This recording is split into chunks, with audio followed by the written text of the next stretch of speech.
Is anybody audio or videotaping in the audience? Nobody? Okay. I'd like to start out with some sad announcements before we get into the meeting. It's been a rough weekend. First, I want to note the passing of Dick Ledoux. Many will know him as the owner of Snow Ledoux Funeral Home for 48 years. He was active in numerous civic and fraternal organizations over the years. Among those, he was in the town's Council on Aging, Murdoch Alumni Association, and 20 years as the treasurer of the Murdoch Alumni Scholarship Fund, as well as numerous fraternal organizations in town. Born and raised in the town, he loved Winchendon. On Sunday, we received word of the untimely passing of Chelsea Bourne from the town assessor's office, where she's been working for 2 years. Our thoughts and prayers go out to their families. I would like to ask for a moment of silence for Dick and Chelsea.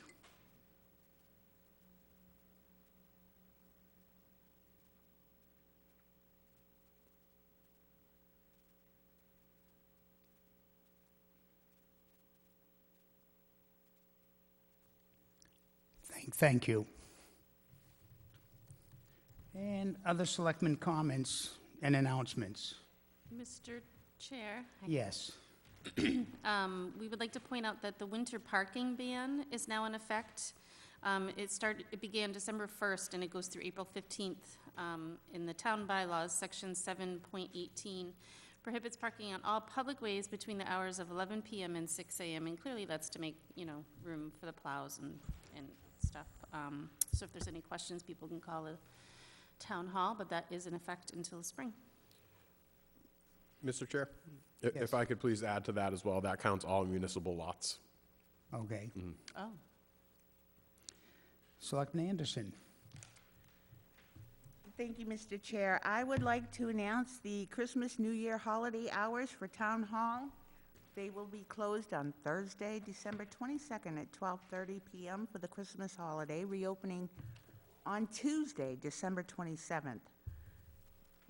I'm assuming New Year's would be similar? That is correct. Okay. And the transfer station hours are as follows. Thursday, the 22nd, they will have normal operating hours from 8 to 4. Friday, the 23rd, will be normal from 8 to 4.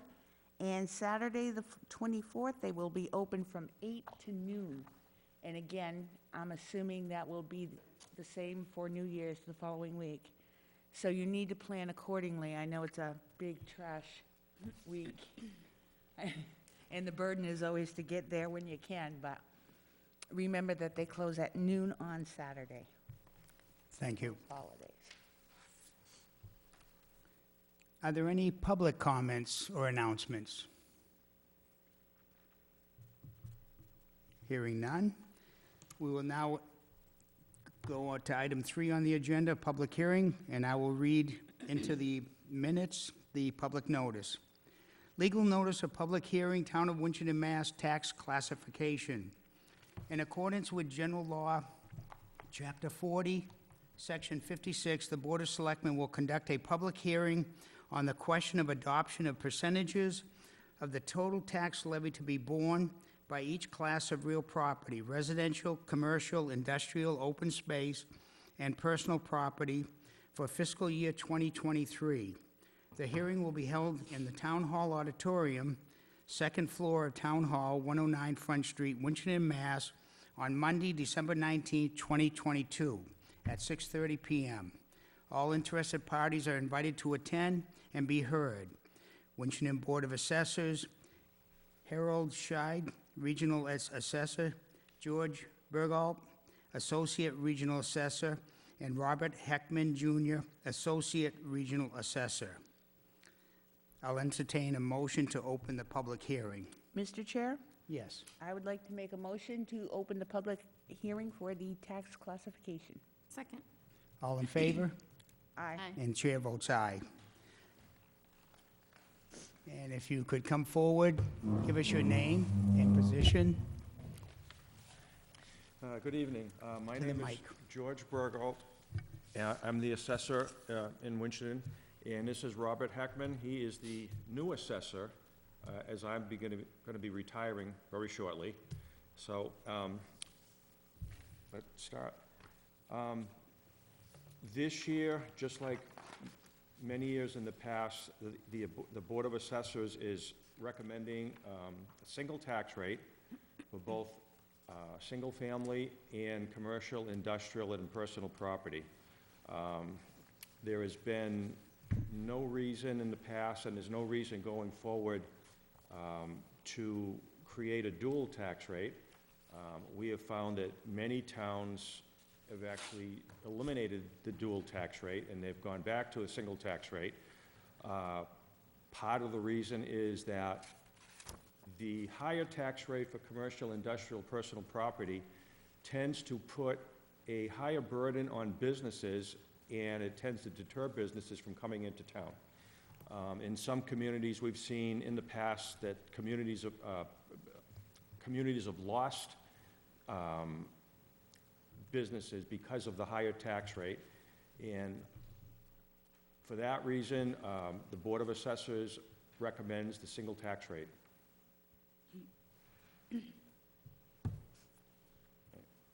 Anything else? That's pretty much it. Everything else that we need to know at the moment is in this little packet that was passed out. The tax rate is currently suggested at $13.40 per thousand. We think that's going to be the tax rate going forward, but again, like every other year, it's not confirmed until the Department of Revenue certifies it. That should happen, we're hoping, within the next couple of days. I suppose there's one little thing I could probably mention too, is that the tax rate did drop significantly from last year. And values did go up quite a bit, but the average tax bill, because of the offset and the lower rate, the average tax bill is only going up about $111 for the average value of a property in town. So that's a very conservative number. That's one of the more conservative numbers I've seen in many years. Other than that, the only thing I would ask, if one of the board members could read the motion required by the state. It's on page 4 of this pamphlet. And we'll do the motion once we get out of public hearing. Okay. We'll do that then. Any questions from board members? Yes. Thank you, Mr. Chair. I did have a question. As I was looking through it, and I'm hoping that you can help me, and I wish I could tell you what page I'm on. I want to say 1, 2, 3 pages down from the start.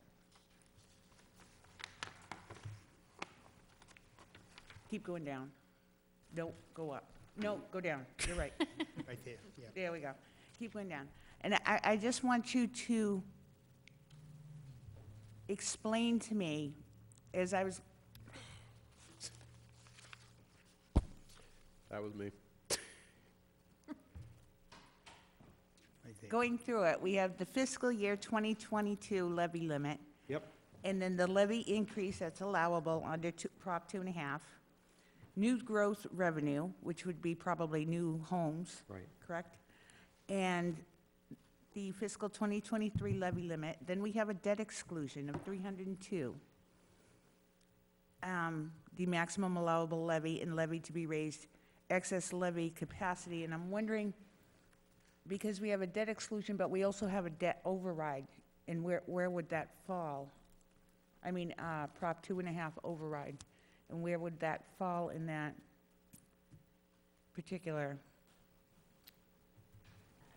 little bundle of joy?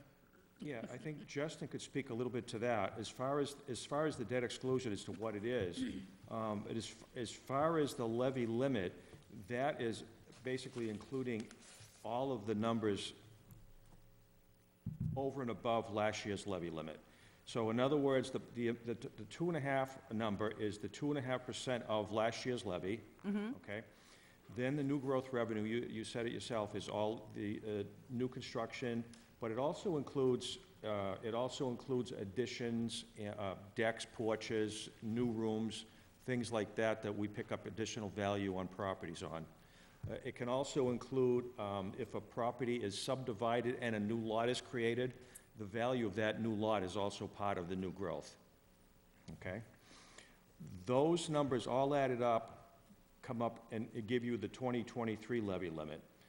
Then the debt exclusion, which I assume you can tell us what that's all about. When you add all of it up together, you get the maximum allowable levy. The way we come up with the tax rate is we take the aggregate amount of the entire value of the town, divide it into that number, and that will give us the dollar amount per $1,000 of value. Now, the excess levy capacity is the amount that's left over if we can't divide that evenly, which we never can. If we went and if we raise the tax rate by even one more penny, you would be over that maximum allowable levy. So that means that we have to stay under that, but then the number is going to be subtracted, the actual levy is going to be subtracted from the maximum number, and that's where you get the levy capacity, the excess levy capacity. Okay. And then I can just add to that. So the debt exclusion, I guess there's basically you have your levy limit, and there's two ways you can exceed that. One is a debt exclusion, as you pointed out, and the other is the override. So the debt exclusion is built into this formula. It's the 302-346. So projects like the Sally Port at the police station, for example, that haven't dropped off quite yet. The override is a separate piece, so that's effectively stacked on top of the levy limit. So debt exclusions are intended to be temporary for one-off purchases, like upcoming for the fire station design, I think is an excellent example. Once that's done, it drops off. You don't see it again. The override is a year-over-year, effectively permanent increase beyond the levy limit. So that 13,466,411 figure that you're seeing is not including the override. Okay, so the override is over and above these numbers here. Correct. Okay, that was my question. Thank you. You're welcome. Any other questions from the board?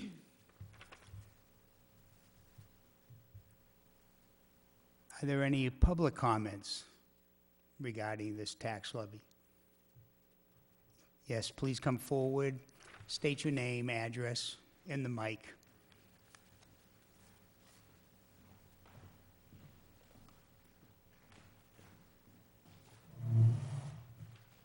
That's the water thing. Jane LaPointe, 359 Central Street in Winchington. I just realized when I ran into Rick at the library that you were actually having the hearing tonight. And I'm curious as to, is this document available on the town website someplace to be reviewed? You got an extra one? I have an extra one right here, and it will be available within the next week as we make changes to the website. Okay, because I'm just really curious about it. It seems a public hearing without that being available to be looked at ahead of time to understand what it's about is kind of hard.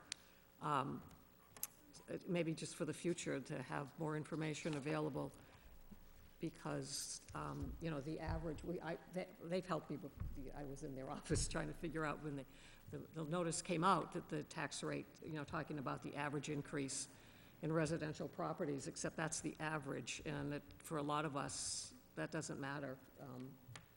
And the tax rate going up, you know, as you said, the average of $100 and something dollars, mine will go up an average of about $500. And I'm sure there are a lot of other people like me in town so the numbers are what they are, but it's for different ones of us to figure it out, because I was talking to people who were actually surprised. They didn't even realize that the value of their property has gone up by a couple $100,000 in the thing. So I'm just letting you know that there's going to be some surprises around this, because the values are quite high on some places and the tax rate has gone down, but the overall impact on many, many houses is going to be very high, coming along with the increase in our electrical rates and our water and our everything else. This is going to be a really hard thing for some people, and I don't know what we can do about that. It seems... I don't have much to say because I wasn't able to be prepared, so. And I appreciate the feedback, and I agree we can do a better job about pushing that information out the door. It is, I mean, typical, pretty much every year, once the preliminary tax bill hits the street, we start getting calls, because that's the first time people see the new tax rate, or in this case, the new valuation of their property really kind of hits them. But I do think it would be important for my office to put out notification, just so people can kind of prepare and get in that mindset, so the first time they're hearing about it isn't when they open their newest tax bill. Because what I learned, it was very helpful, was that, I said, look, the residential rate, you had it in that announcement, was an average, I can't remember if it was 12 or 16% or something, but that, to have that average, it means some things went up a lot less and some things went up an awfully lot more. And I understand that if you happen to have waterfront property or a ranch-style house, that changed a lot. What's also interesting, I know what some of my questions were on this, and it's maybe down the road how this changes. This valuation was based on, the state was looking at what real estate sold for, if I'm correct, at what we were talking about has been the height of the market. And now that market is getting soft again. So the valuations for these houses, when does it get assessed again to see if they're actually valid? Because they were based on 2020 prices or 2021, depending on what was going on. And, we know what houses were selling for then, and they're not selling for that now. I can answer that if you'd like. Yeah, please. The assessments In that the you're mic, seeing- please. In the mic for the folks at home. The assessments for this year are based on the sales that occurred in calendar year 2021. Now, if the values of the properties are actually dropping, that will be reflected in the next year's reval. So, there's a possibility values could drop, but we won't know that until we start doing that work, and that's not going to start till sometime late spring.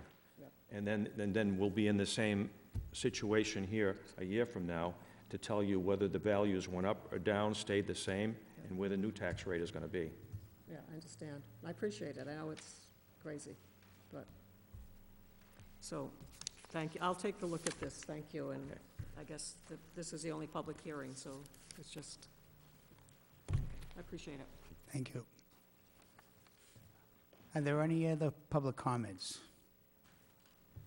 Mr. Chair, Yes. I move to close the public hearing. Second. All in favor? Aye. Aye. And the chair votes aye. The public hearing is closed.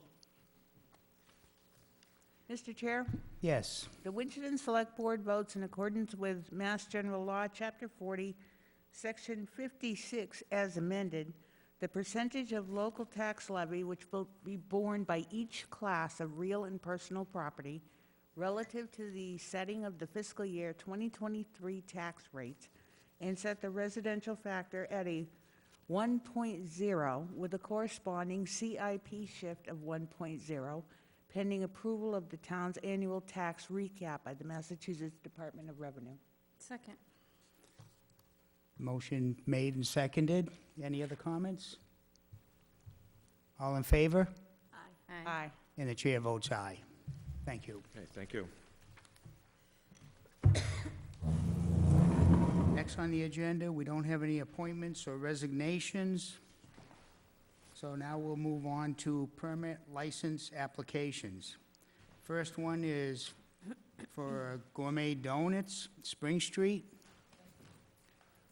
And I believe this is a change, pretty much change in name, business structure, change from operating as Blueberry Donuts, Inc., doing business as Gourmet Donuts, to now a corporate structure under just Gourmet Donuts, Inc., with a new FID number. Is there anybody from Gourmet Donuts here tonight? Mr. Chairman, Yes. he was not asked to attend the meeting this evening Okay. since it's just a formality to update his license. Right. Any questions on the board? Nope. Entertain a motion. Mr. Chair, Yes. I move the Board of Selectmen approve the amendments to the common, I'm sorry, I can never say this word, how do you say it? Victualler license located at 110 Spring Street with the corporate name change from Blueberry Donuts, Inc. to Gourmet Donuts, Inc. as presented this evening. Seconded. Motion made and seconded. Any comments? No? All in favor? Aye. Aye. And the chair votes aye. Next is a 7-day entertainment permit for 2023 for the American Legion Eugene M. Connor Post number 193. And Karen Wyson, manager. Not here yet? Mr. Chairman? Yes. She also was not asked to attend the meeting this evening since it's a simple annual entertainment permit for her. And between Mary and I, we can answer any questions that you might have. Okay, from what I understand, this is just for concerts, dances, public shows during the year, so rather than coming every single time they have an event, they can have these during the year. Yes, And they do plan on having more than they have in the past, so they just thought it would save everybody's time if they got an annual 7-day permit like some of the license holders have. Okay. Any questions from the board? And these are all expected to be outdoor events, correct? Correct.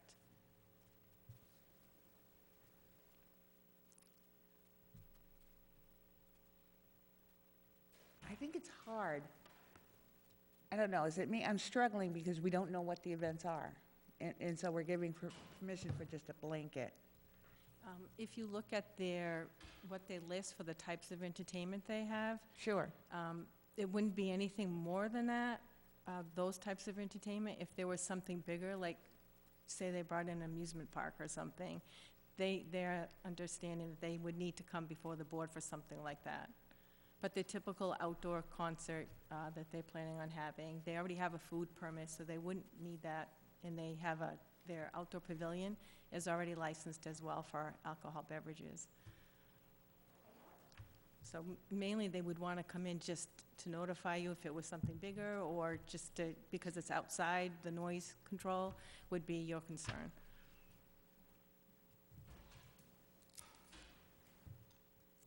Any other questions? I'm just wondering, you know, as a blanket one, if they could notify maybe the police department, because maybe they need to be aware when there's a show and, you know, give them a little bit of notice. We could ask them to that do that, something's gonna be give us a happening. list when they know that, what 'Cause- they're having, just to inform the office, and we can pass that along to the police department and you as well. Right. Just as a, you know, a courtesy Yeah. to say, or, you know, send them a flyer or email them or whatever, that if we should do this, then we should say, you know, with the courtesy of notifying the police department Yeah. That makes good sense. of said event. Would you like to make a motion? Yes. Mr. Chair, Yes. I move the Board of Selectmen approve the annual 7-day entertainment permit for the American Legion Post 193 with the understanding that they notify the Winchendon Police Department in advance of their event, as presented this evening. Second. Motion made and seconded. All in favor? Aye. And chair votes aye. Next is the Riverwalk Cafe, 302 Spring Street.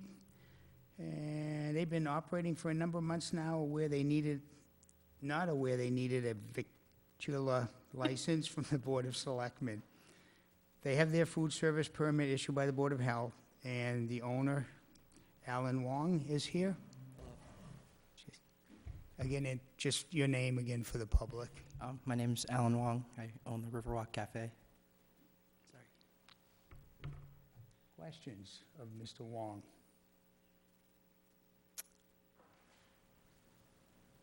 You didn't know you needed a license, a victualler license? Until I was called about it. Interesting. Mr. Chairman, Yes. he did get the proper Board of Health, the food permit for his opening, and there was just some miscommunication that he also needed to come before the selectmen for a common victular. So we saw the open sign, and I'm like, okay, let's have him get in and get licensed. So they are here. They came in right away. Okay. Any other questions? Mr. Chair, well, I've seen that you've been very busy. Every time I go by there, it seems to be pretty steady. How are things going? It's good, good. Good. Should stop by. I will someday. I definitely will. And what kind of food do you have? Breakfast and lunch. What kind?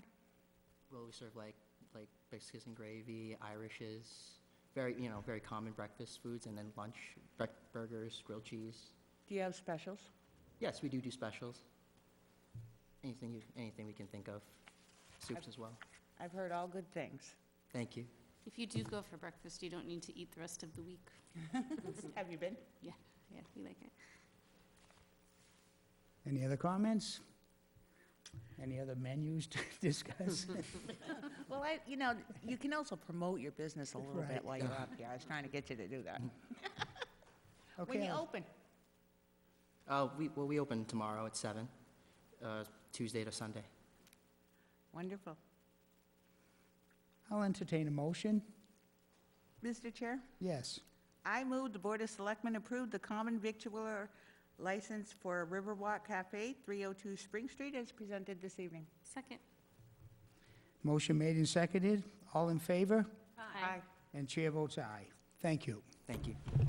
Good luck to you. Thank you. Next is a Class 2 amendment, NPM Auto Sales, Inc., 230 Baldwinville State Road. And formed a corporation and no longer structured under Nathaniel D'Amatos, doing business as NPM Auto Sales, filed with the Secretary of State, creating Corporation NPM Auto Sales, Inc. Do we have anybody from there tonight? Mr. Chairman? No. Yes. I did invite Mr. D'Amatos to the meeting this evening, because I know you haven't met him yet. He missed the first meeting. I don't see him here. I'm not sure what happened. But this is, again, just, he, for Organization. corporation, Yeah. so we just want to correct his license. Is this the same business that we previously had problem with under a different business name? Under what? A different business name? Yes, That's what I thought. yes. Any other questions, comments? Entertain a motion. Mr. Chair, Yes. I move the Board of Selectmen approve the Class 2 license amendment for Nathaniel D'Amatos, thank you, to NPM Auto Sales, Inc., located at 230 Baldwinville State Road, as presented this evening. Second. Motion made and seconded. All in favor? Aye. And the chair votes aye. Next on the agenda, 5.5, the 2023 Board of Selectmen Annual License Renewals. Acting as the local licensing authority, we have a spreadsheet of the 2023 annual license renewals before us for the town of Winchendon, and they're sorted by categories if we want to take a look at those. They have been completed, and all the paperwork necessary has been or will be provided prior to issuing the 2023 licenses. Fees have been collected. Five licenses are not renewing this year. Gardner Area League of Artists, Hometown Cafe, J. Snow and Company, Carl's Automotive Center, and Zoe's Restaurant and Pizzeria. We also have Camelot Farms Lodging House, located at 50 Old Center, is behind on their taxes in a substantial amount. Property taxes past due are $13,673.38. Also, they have a past due water bill in the amount of $3,313.86. This is about $17,000. And the payment plan arranged with the treasurer collector's office previously of $1,000 a month has not been met. And so hopefully we have somebody from Camelot Farms to speak tonight. Yes, we do, Mr. Chairman. Francis, would you please come up? Francis Jaminji, I believe you pronounce his last name. He is the Francis manager of Jaminji. he's the manager of the Camelot Farms. The owner is out of the country, I understand, so he's here on his behalf to speak with the board. And could you give us a little bit of background on the situation? Yes, the situation is that for the past 4 or 5 years, we've been dealing with some real financial hardship because Our census has gone down from about 20, between 20 and 22 veterans when I started, to right now, we only have, we actually just lost 2 veterans in the recent months, so we're down to only 12 residents now. So it's been really hard financially to meet all the payments. But I spoke to the owner before coming today, and he's expecting to be able to catch up over the course of the next year. And he said he's currently working with a consultant, because right now all the residents that we have come from the VA. So he's working with somebody who, I understand it's a program for the homeless, to find a place for homeless that is going to help us fill some of the vacancies that we have. And that's going to help, that's going to be more income, so to help us catch up on the taxes and all the other difficulties that we have. Any questions on this?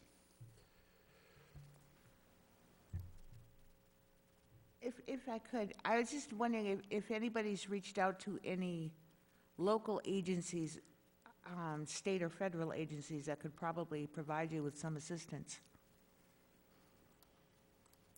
Yes, we've tried, and we actually have a lot of people who help. We have people who make donations and things like that, but for the operation, it's a huge amount below what we need to sustain the operation. What we've been getting in is still far below what we would normally need. Sure.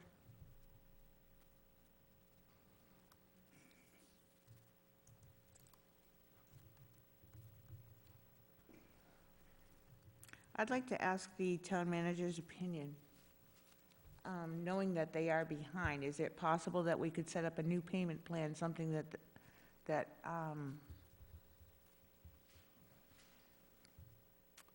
might extend them a little grace time and give them the opportunity to catch up? Yeah, our office, and not just for this instance, but for any instance, if anybody's behind, we're always open to trying to work out a deal that will, something that's realistic that they can actually keep up with. I think in the past there have been some that were a little too aggressive, that, we don't want to set anybody up for failure. So basically, if you want to coordinate or continue coordinating with Linda, then we can coordinate with our tax collector's office and try to find something to at least get some money rolling in the door for now until we can help maybe set you up with a more permanent solution. Thank you. We'll appreciate it. Mr. Chairman, I also spoke with the Veterans Agent today, Stephen Bassett, and he also requested that you maybe reach out to him. He may have some resources that you may be able to look into for the veterans to assist as well. Okay, I'll reach out to him. Thank you. Also, maybe John Zlotnick, maybe I could reach out to him and see if he could help. We'll see what we can do to work with you. Thank you. And I think we should have you back in about 3 months, just to see how this is going, so it doesn't get too far down the road again. And maybe relook a payment plan, like you say, that at least gets something coming in. And we know you're working towards it. So at least be back in 3 months to let us know how things are going. We're worried about you. Thank you. Mr. Chair, Yes. I would make a motion that the Board of Selectmen approve the renewal of the 2023 licenses as presented this evening, with the exception of Camelot Farms being renewed for 3 months and potentially renewed again at that time when the owner comes back and we have a review. And also to execute the renewal certification 2023 form to the Alcoholic Beverages Control Commission. Can I second that for discussion? Yes. Thank you. If being a lodging house, if they don't get a license, Does that displace people? Yeah, that's kind of a tricky one, yes and no. It's not a situation where like a lever's flip and all of a sudden everybody's out. Technically, they shouldn't be operating if they're not licensed. But this one's kind of a difficult situation where it's, we'd be displacing, veterans, which isn't really, the most Heartbreaking. ideal situation, so. So could we, So the intent of my motion, what I meant to say, and perhaps I misspoke, but everything else was renewing for a year, but this one was renewing as of tonight, but only for 3 months. temporarily? Right. Okay. Better. I like that, Okay, with the clarification. so we have a motion and it's been seconded. Correct. Any other discussion? All in favor? Aye. And the chair votes aye. Thank you. Thank you, Mr. Chair. Talk to you soon. Mr. And Chairman, could I just say thank you to Deb Dennis? She's done a lot of work with these license renewals. Thank and, you very much. She's done exceptional work getting them all that paperwork that comes in. It's a list for you, but it's a big bucket of paperwork, so thank you, Deb. thank you. Okay, next on the agenda, 5.6, New Year's Eve, New Year's Eve closing for Section 12 liquor license holders. It's been customary in the past that the board, acting as the local licensing authority, extends the hours of operation for Section 12 on-premises pouring liquor license holders until 2 a.m. on New Year's Day. So we have to vote if we want to continue that. Any questions or comments? When did they stop pouring before? I thought last call was always at 2. 1 o'clock, 1 a.m., yeah, Okay. 1 a.m. Mr. Chairman, could I just add that I did speak with the police chief to ask how this past year, last New Year's Eve was, and everything is fine. There have been no issues extending at that extra hour with people.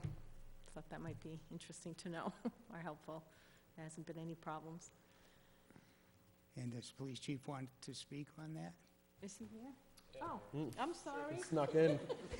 I'm sorry, I didn't even, how'd you sneak in? Good evening, Dan Walski, Police Chief. Linda forwarded this to me. I've worked these hours in the past. I know it's been customary to approve this. There's been no issues, in my experience, with the added hour. So if we don't anticipate any issues this year and it's been customary, I have no problem with it. You gonna give your PSA on New Year's Eve drinking and driving? I'm sorry? I said, are you gonna give a PSA on drinking and Yeah, driving on New Year's? sure. There you go. Yeah, Don't do it, right? exactly. Well, thank you. Yep. Mr. Chair? Yes. I move that the Board of Selectmen authorize to extend the hours of operation for Section 12 liquor license holders until 2 a.m. on New Year's Day. Second. Motion made and seconded. All in favor? Aye. Aye. And the chair votes aye. Next, under Boards, Commission, Committees, Departments, report of the Community Preservation Act Exploratory Committee. And I'll turn that over to the town moderator. Manager, thank you, Mr. Chair. Town manager, right? I got an additional role. So we have on the Zoom call with us this evening, the chair of the Community Preservation Act Exploratory Committee, Mr. Romanowski. I'm going to be pulling him up shortly on the screen. He's on Zoom. Also in person, we have a member, Mr. Mark DeWart, who I'm sure would be happy, if asked, to approach the mic and answer any questions on the topic as well. Let me just see here if Dave can hear us. Hey, Dave, can you hear us? You got a pretty mean echo going right now.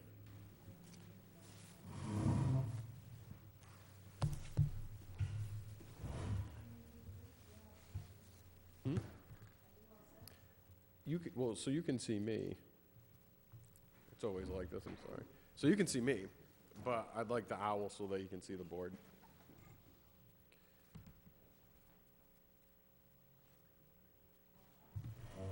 Do your best. Our town manager does not make a very good technician. I'm always the first to volunteer. That's not my specialty.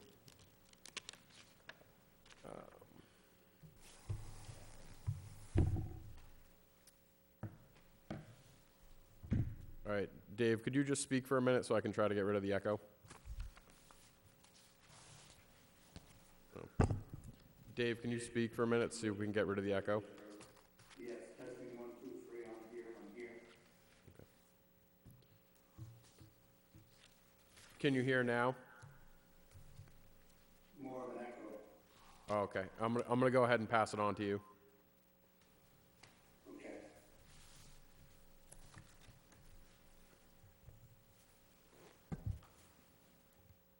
I'm up. Yep.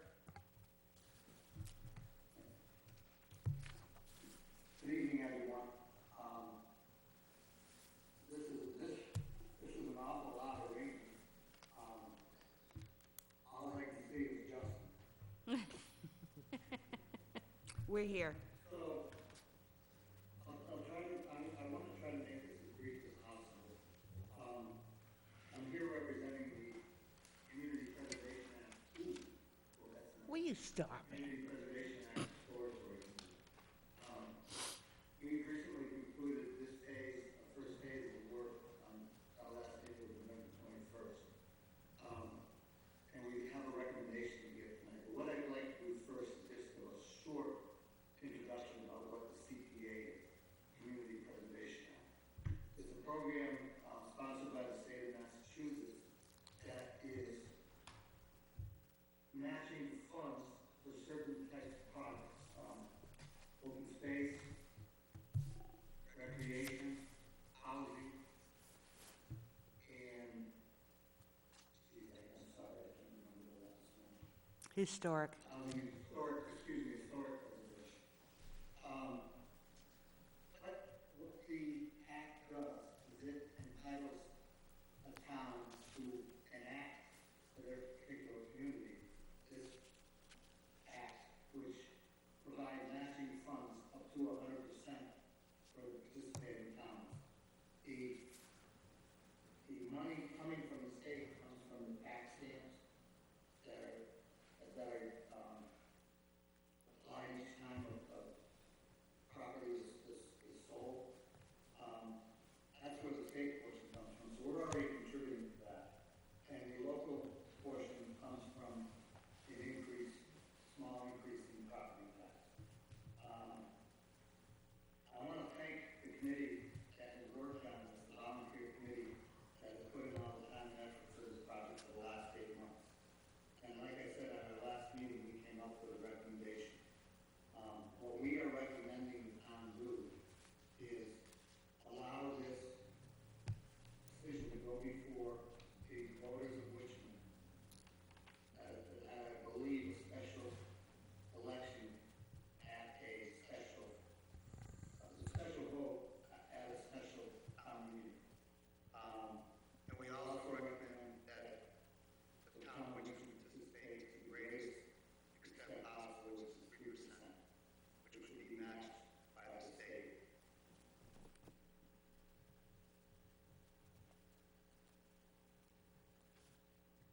I'm assuming that the board has the letter and has had a chance to read it. What I would like to do is I'd like to entertain any comments, questions, concerns from the board or anyone else that has issues or concerns. Mr. Romanowski? Yes, sir. Yeah, this is Rick Ward, Chairman. I wrote down several questions, and I will tell you up front that I support this 100%, because if you're going to give me close to dollar for dollar, I'm interested in that, and it makes financial sense to me. I do have questions, a couple questions. Also, holding it as a single item at a special town meeting. I just lost audio. I can't hear. Try again. Can you hear me now? No, Yeah. My concern is with holding this as a special, Mr. Chair, I apologize. Linda, can you unmute yours? Try again. hello? Try again. Can you hear me now? Yes, I can. Okay, my concern is that holding it as a special town meeting, and I think you were talking about, was it March? And I'm worried about you getting a quorum for one item on a town meeting, because I know how difficult it is to get a quorum when we have a town meeting with several articles on it. So that is a concern, and that's something for you guys to figure out. But I do have a concern that you may not get a quorum. I do support this again, as I said. My other concern is this independent committee. And my concern is, how will they be chosen? What are the numbers on the committee? And how will it be structured? Because I want it to be totally independent. I don't want to see town manager or boss fingerprints all over this. I can address that, Rick. Yes. Can you hear Just to me? give us your name for the folks at home. Mark Dorwart. I'm also on the committee with David. The law requires that there be at least 5 members with a maximum cap of 9 members. The 5 come from the Conservation Committee, and I think the Housing Authority Committee, Historical Society or Committee, and a couple more. And they are chosen by the committees themselves, which member.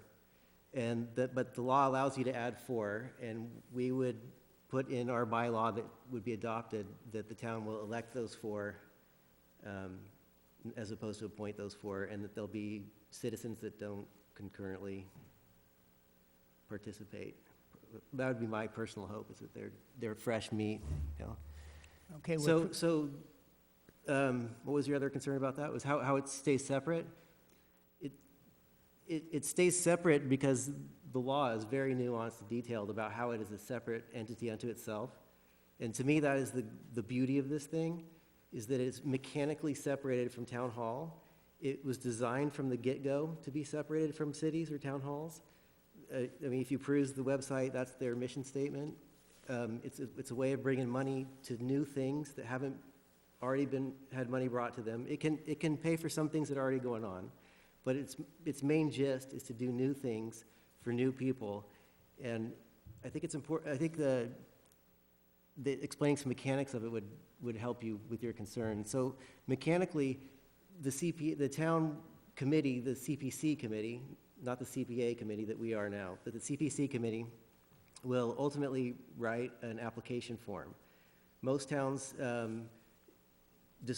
they give a year for those forms to be filled out. And as they come in, the CPC committee will say that passes muster, it doesn't pass muster, based on what they want and also based on the nuance of the law, which is very nuanced. So the law itself will guide it.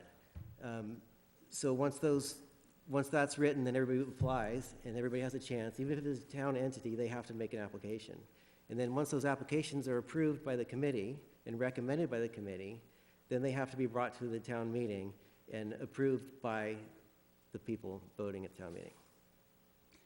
Okay, so I'm happy because I had written up in my mind a draft of what I see this committee, and I was thinking of 7 members, but I was thinking of a member from Housing Authority, Conservation Commission, Rec Commission, and Historic Commission, and then three, because those are the 4 areas that are open for this money. There's actually 5. I don't know which section it is. I don't know if you remember, Justin, which section Yeah, I it think is. we were told housing, recreation, open space, conservation, and historic preservation.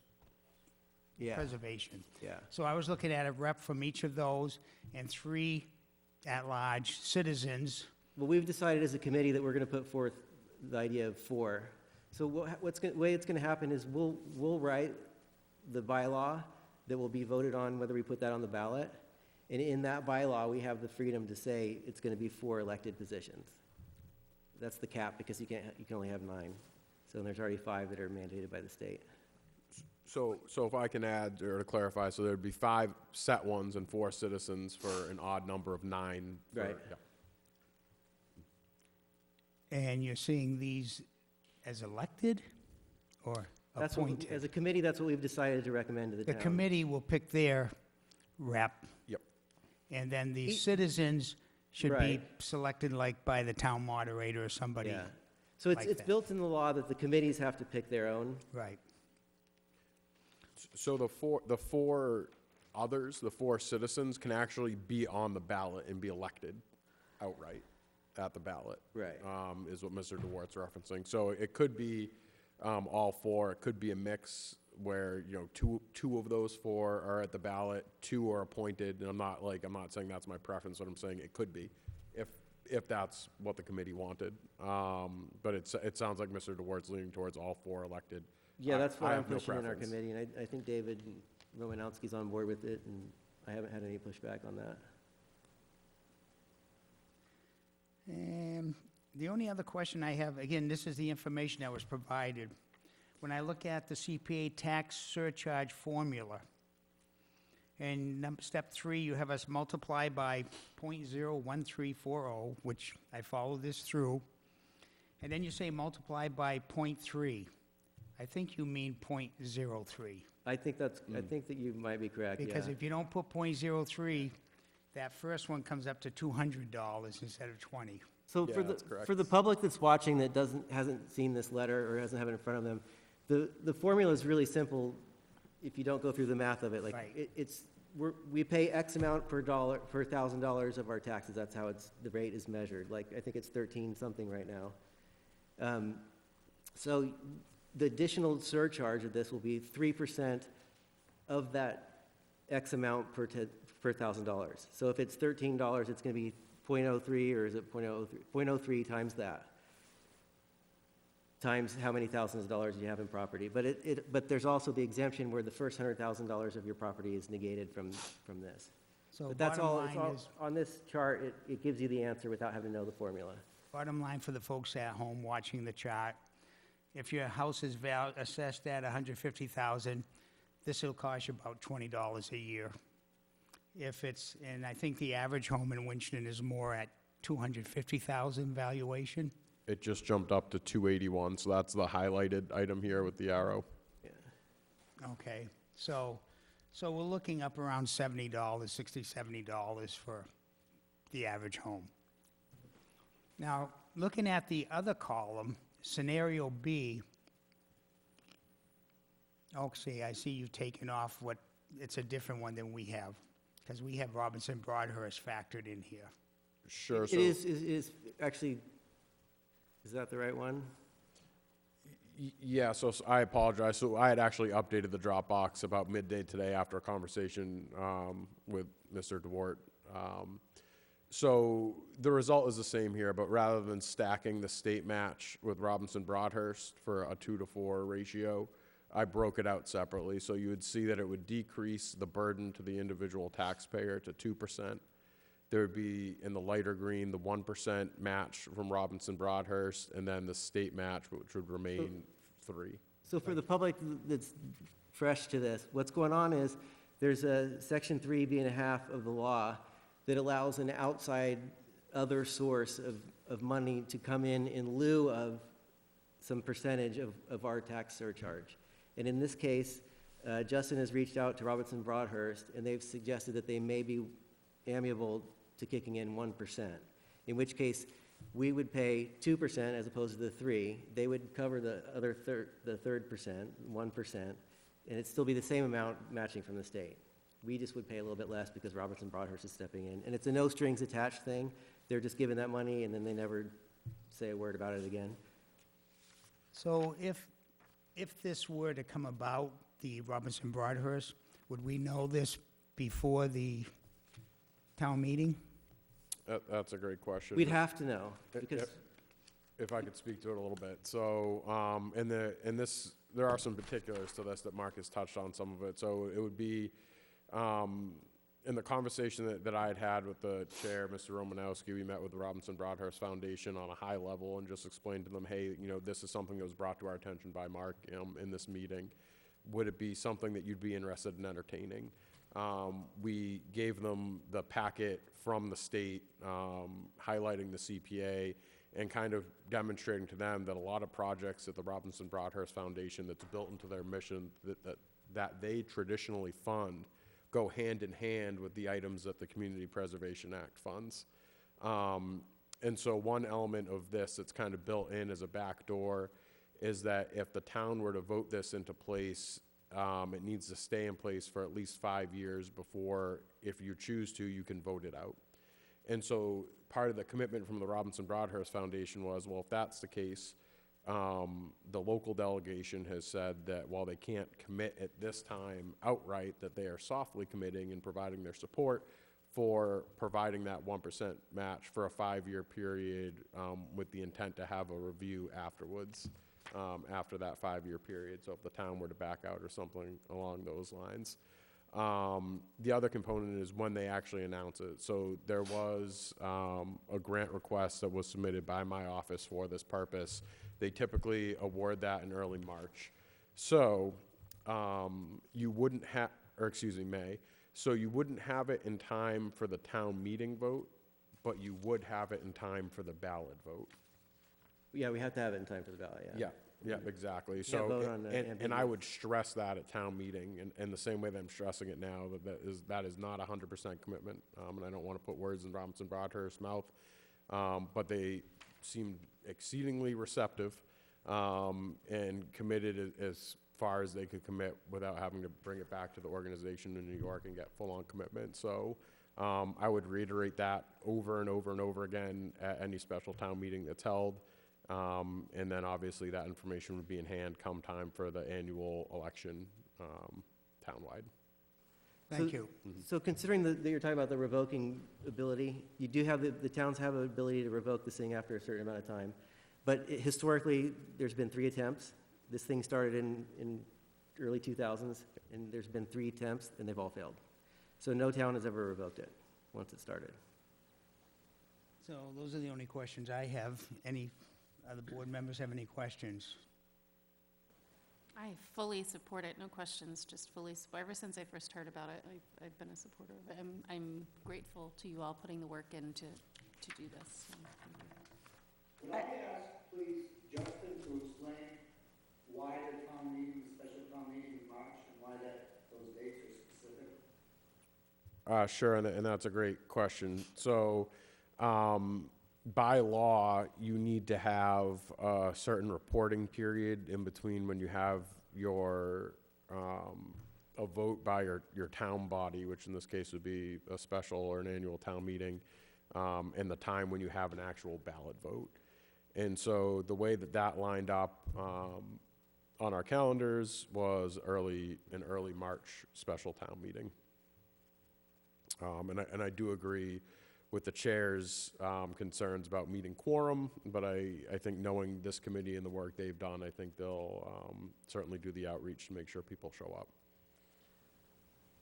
I'd like to give a foundation for the matching process and a couple of details, because I really can't stress, for me personally, the beauty of this thing, that a lot of people I know personally are going to be against it right away and have said so.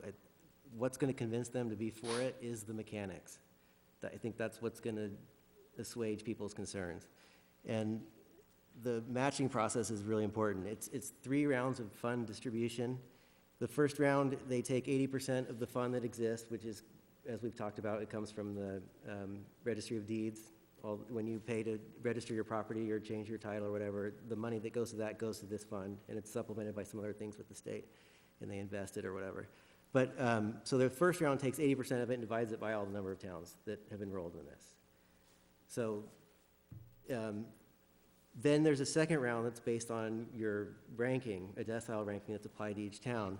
And that's based on the population of the town in relation to the property value of the town, like all the property assets of the town's value. So the lower your town's value and the lower your population, the more chance you're going to be ranked at a higher level to get a higher amount of the second round. The second round is the 20% remaining in the fund is divided by the number of towns that are eligible for it. Winchendon currently qualifies for the 100% matching ranking decile. So that's why we would get to the 100%. And then there's a third round that's optional by the law that's been done since 2009 and hasn't ever been refused since, which that gets, you know, if we haven't hit our 100% already, that's where you'd get your 100%. Now, the state may or may not do that. It's up to them. And if we're in a recession or whatever, they might drop that portion. And it's important that we're honest about this, that those figures do change. Like a town that's very similar to us in the ranking system is Monson. And they started out at 100% match on the decile ranking. And then they decreased, like through time, all the way down to 50% at one point and then back up to 100% now. And there's some towns that stayed at 100% throughout the history. There's some towns that didn't. And I reached out to Monson. They couldn't explain the difference. Their population hadn't changed. Their valuation of their properties hadn't changed. So they weren't really sure why that was going on. And so it'll vary by up to like $10,000, you know, in a year, the amount or more. So I think the public should be aware that that is a fluid thing. But most likely we're going to get 100% for a long time to come. But lots of towns have been 100% for 5 years and then drop down to 50 or 30 or whatever. And that does happen. So we need to be honest with the people about this. And I think that's the beauty of this thing, is that it's going to be driven by the people, by the mechanisms, by the law that is very nuanced. There's a lot of restrictions. There's like how you buy a property, if you conserve property.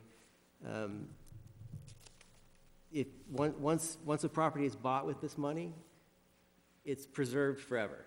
Nobody can ever sell it again and change the restrictions on that property. If the town puts in a field that's going to be brought back to nature and have pollinating plants for butterflies or whatever, or birds, it's always going to be that by law. It can never be sold and changed.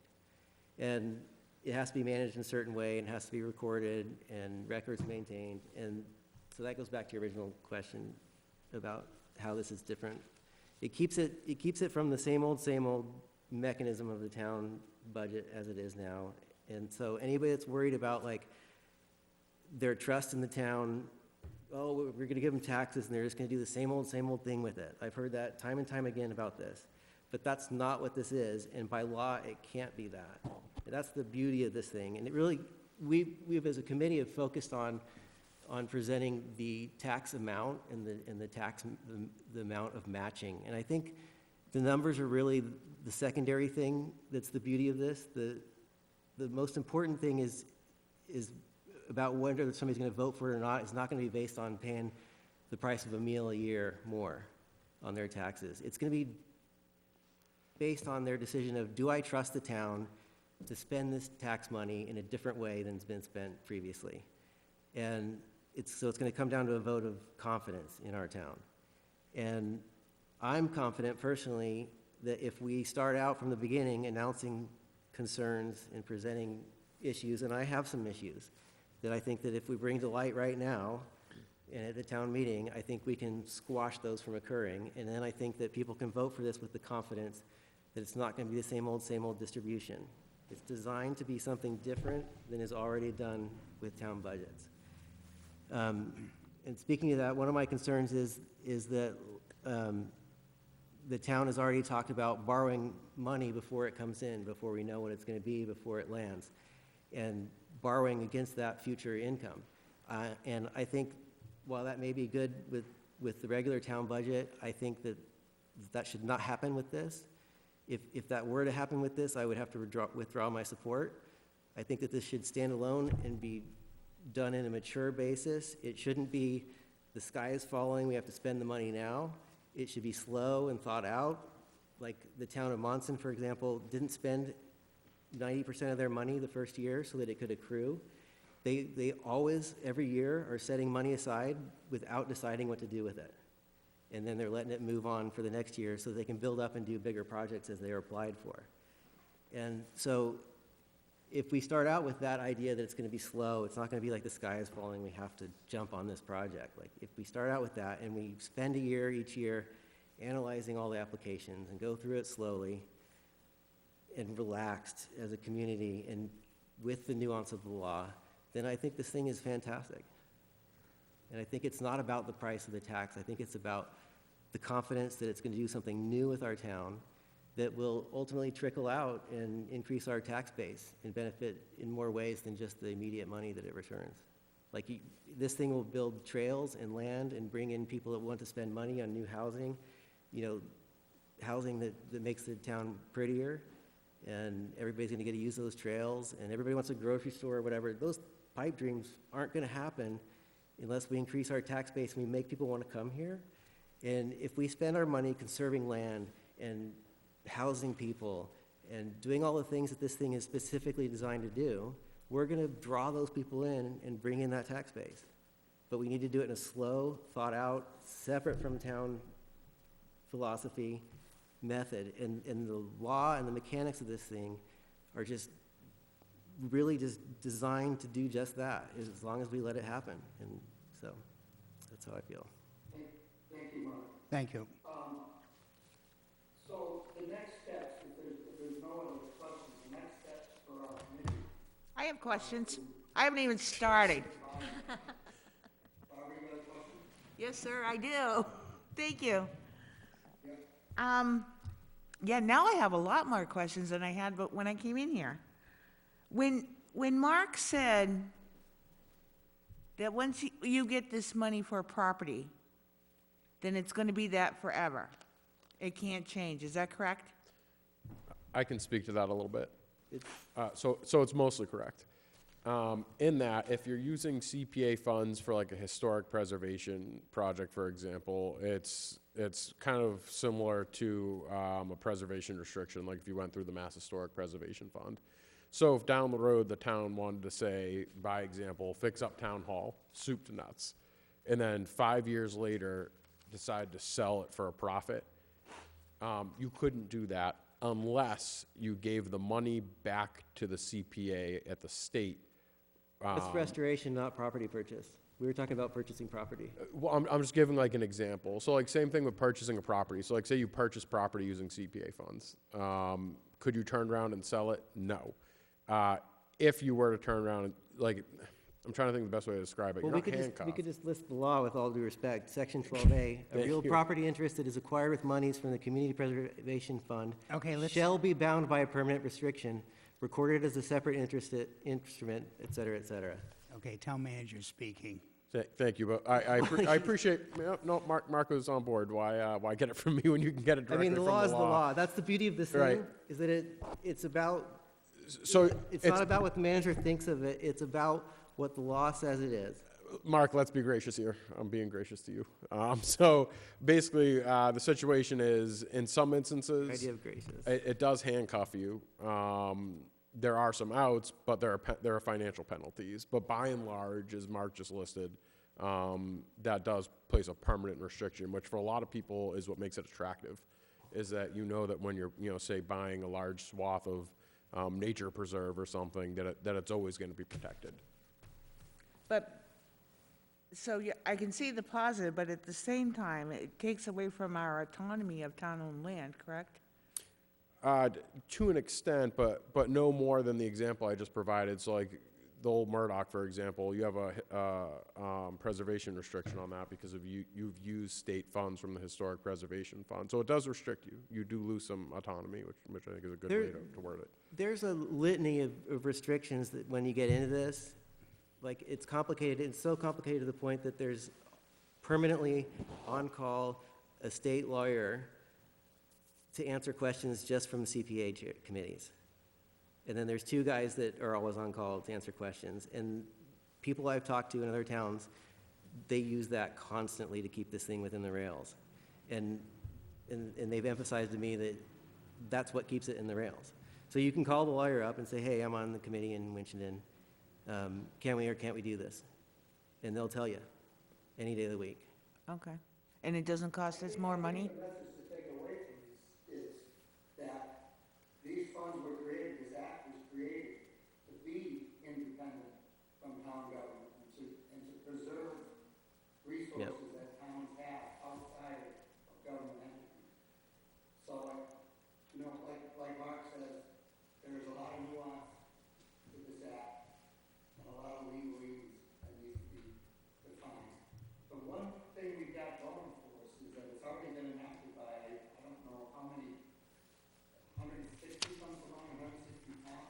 I think it's, We don't have to be the first one through the fire. These other towns have been through the fire, and they can guide us along the way, which Mark has taken the opportunity to work with Munson on this. the website provides examples from towns for everything, like how their bylaws, like the history that's available for this thing is amazing. Once you delve into the site, like all these questions can really be answered, like he's saying, it's available. Like there's a trove of information. So speaking on the property thing, I wanted to cover, that I didn't, like the advantage of the property thing is you're allowed to spend CPA money, like 20%, you can put 20% towards a property. I mean, so the property is 100,000, we can put in 20,000 and the state will match the rest.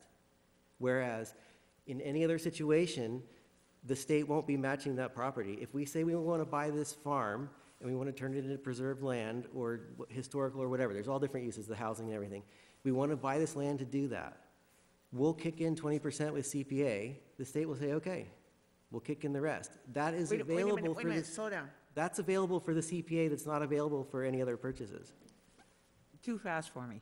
We'll kick in 20%, so I'll give $20 It's 20 or and 30%. the I state don't will actually give have- out, give 80? I don't actually have my notes here. It's either 20 or 30%. But we kick we in give that 20 or percentage and the state will 30%? match it. Oh, but That's they what Match it said- so what she's saying is, in the example of 20%, would it match another 20, or would it do the other 80? It does the whole rest. And that's, Up to that has nothing to do with 100%. the match, like, so it's not the match with the price that we're kicking in. It's, we use CPA funds to pay 20% of a property purchase, and the state will pay the rest. The rest of the other 80%? It's 70 or 80. Okay, let's let Mr. Romanowski speak. Is outreach and education. We've been at this 8 months, and we've had towns come in and visit us and talk to us, and we've utilized the website, and we've spoken with other towns. And we're not experts at it either. Nobody's an expert at this thing, it's massive. But what we've learned is that the massiveness of it, like usually you think of large government as in the way, but the massiveness of this thing is to keep out of the way any outside interference and keep it within the rails to do positive things. Like this is an example of a cumbersome law that actually does good things and keeps the actual actions on the ground from being cumbersome, if that makes any sense.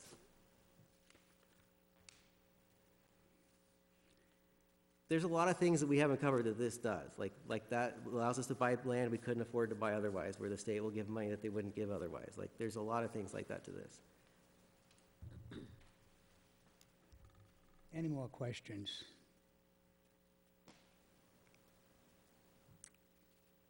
No, because they don't need anything from us tonight, right?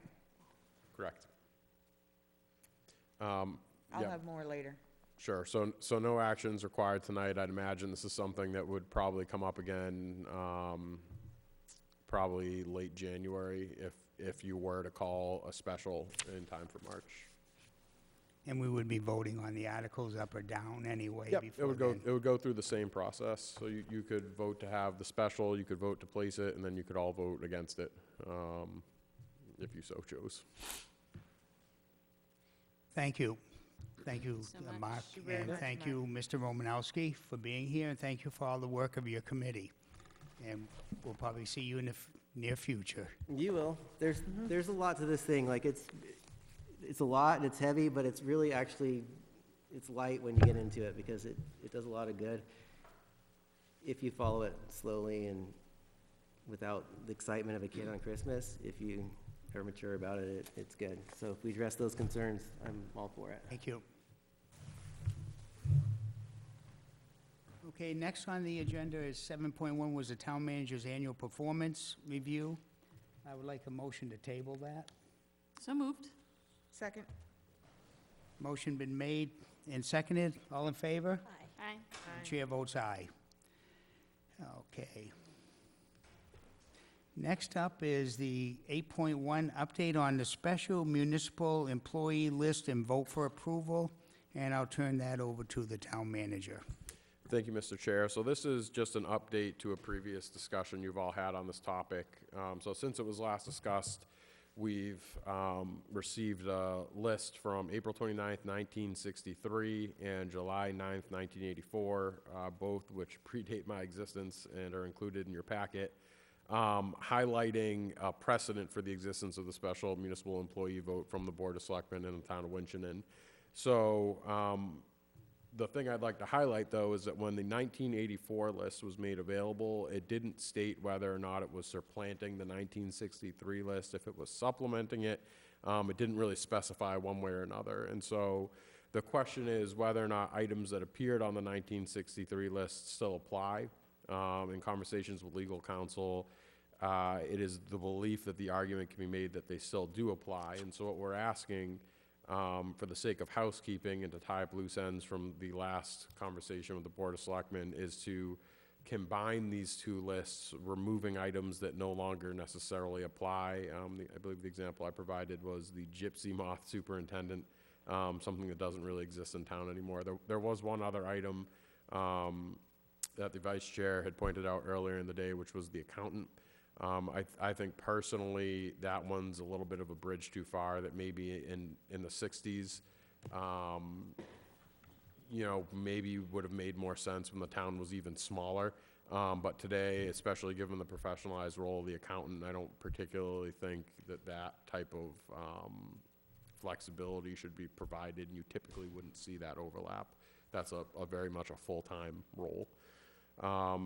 So with that said, the list that I propose is below, included on this memo. And if anybody has any questions about any in particular, or would like to add any or remove any, and as always, I would just want to stress that the discussion pertaining to this covers the roles specifically and not the individuals presently holding the roles. So, thank you. Mr. Chair, Yes. I'd like to remove them all. I just think this is so dangerous. This is a horrible, horrible thing. There are enough people in this town, the population has grown exponentially, that we do not need to have special employees. If you're an employee, it really is a conflict, especially when you serve on a board that oversees the particular department you work in. It's a terrible thing, and you shouldn't. You've got to separate it. You really do. This is a very, very dangerous thing, and I just cannot stress strongly enough that the checks and balances would be broken down if you had employees serving on boards. This is not 1963. Sure. So, and I think that's a valid concern, and was a It's a concern, real that concern. I'd actually expressed myself in conversations with the Inspector General's office, and in conversations I did have with them, it was their request. They, in so many words, lamented the fact that towns don't update these more frequently. He actually commended Winchendon for updating it in 1984, because it wasn't typical to see a lot of communities still to this day that put it forth in 1963 and haven't updated it since. And so it was their recommendation that the town provide an update. They encouraged that. And I think part of the reason is, in the scenario that you're describing, Selectwoman Anderson, is that if there's an individual that sat on a volunteer board or committee that had influence over a paid position that individual also held, and if they were to vote in favor of a policy that would in some ways self-enrich themselves, which I think is a concern anybody would hold. But that said, even putting the special municipal employee role in place formally, that would not absolve them of guilt or scrutiny from the Inspector General's office for taking that action. That's still an ethics violation. They can still be held But accountable. what if they enrich their boss to ensure their job? There's 100 different scenarios. This is a bad, bad idea. Yeah, and that's an excellent example as well, and the Inspector General's office would investigate those cases as well. So it's not a carte blanche. How do you not look at this and see 80 million red flags come up and say, come on, we got a big old town, 10,000 plus residents in this town. You can't find somebody who isn't an employee?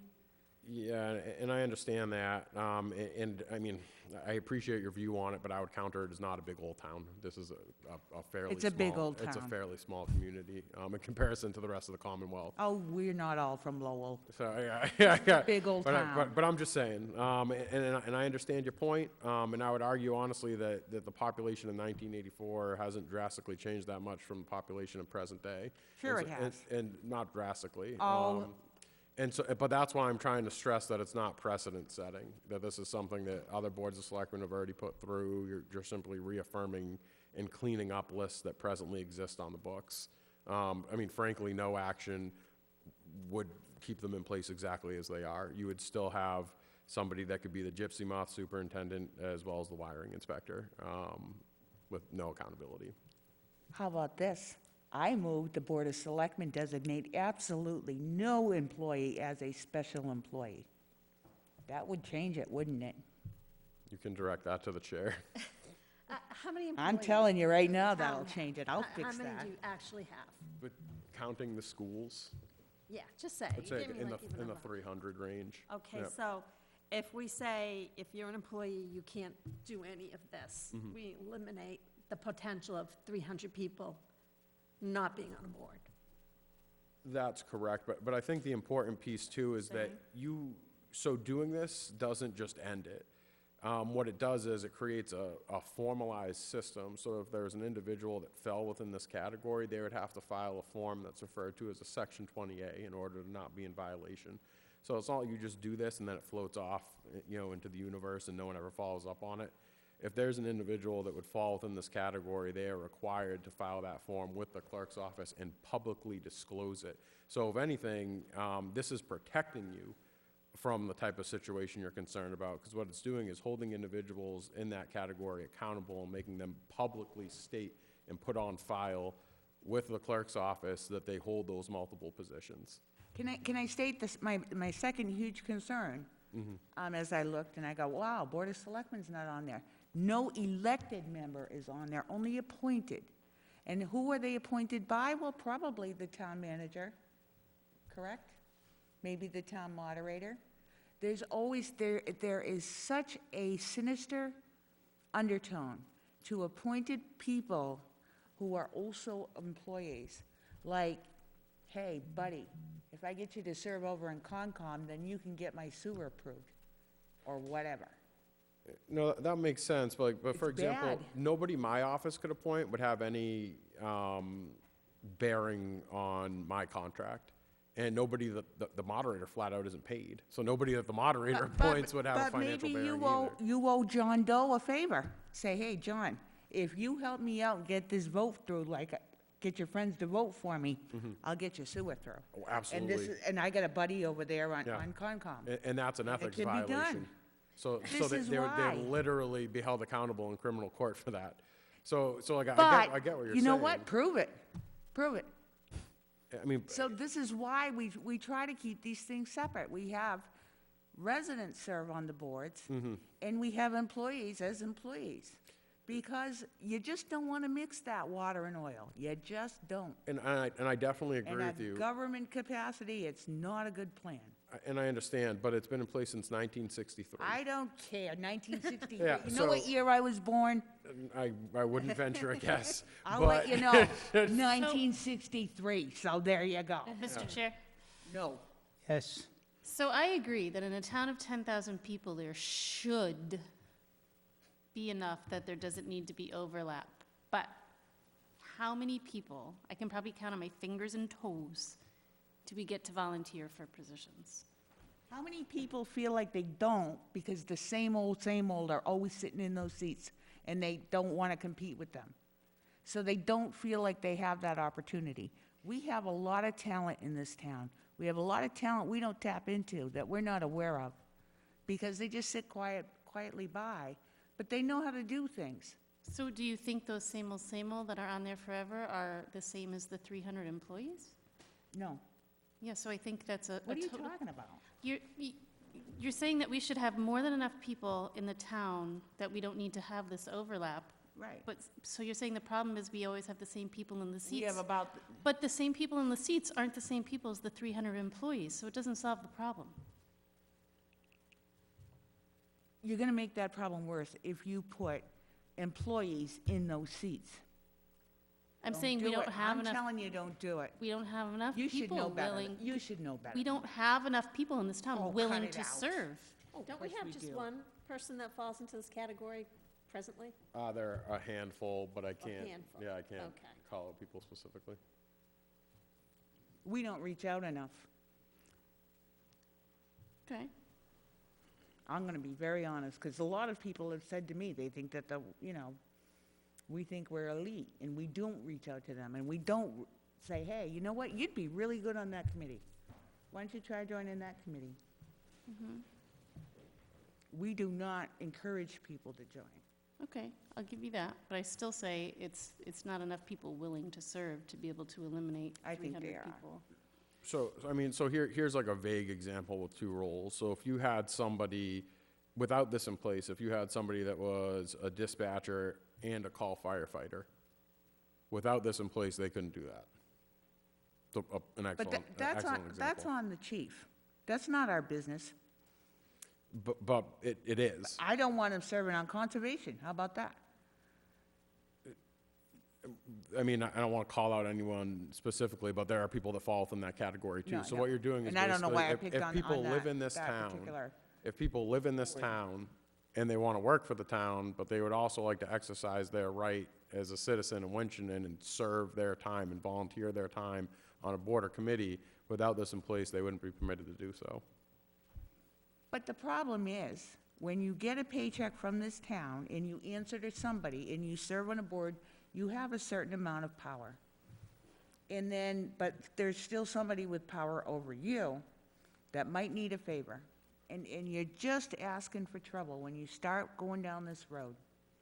But anything regarding finances to the dollar passes through town meeting. There isn't, I couldn't point to one individual in town that can just like issue money without. I don't the know what oversight. It's you're not just talking about. financial, though. I mean, we focus on, it being it's not always just financial. I mean, maybe access to, You know, yeah, maybe, but once again, like, that could happen anyway, and in both instances, it's an ethics violation. So all this is doing is creating, an up-and-up way to document those relationships in a small community. I don't like it. I don't want it. I will not vote for it, and I will scream, because I think it's that dangerous. I really do. Because you know what? You might say, I would never do that, or my employee would never do that. And that's a good guy. He's sitting over there on, I don't know, whatever board he's hanging on, planning board. But he would never do such a thing.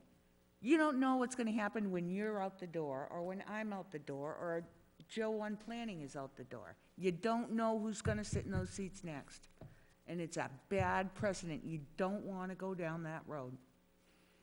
And quite frankly, when we had the discussion before, Danielle, you said, oh, well, you could always recall them. You can't recall an appointed person. They're there, because they got appointed by somebody else. And it's dangerous. I'm telling you. I know this. And I went, this is bad. Don't do it. Okay, so when I looked at this the first time around, I was against it because I thought we were setting precedents. And then I found out through the town manager and other sources that a lot of these folks were already special municipal employees because it was done in '63, and then it was redone again in '84.